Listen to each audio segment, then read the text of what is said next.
Tigrinya has many sounds that don't exist in Western languages, with some being exclusive to this language.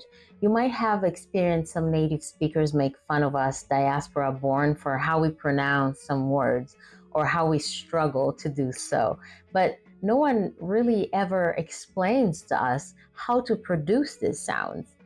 Something similar happens to people that are raised speaking Semitic languages like Tigrinya or Arabic.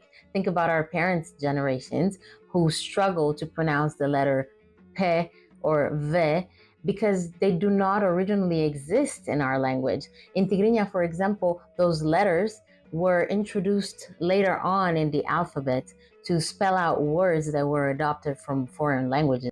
Learn to speak Tigrinya with our new conversation course, only on semikids.com. Culture is cool.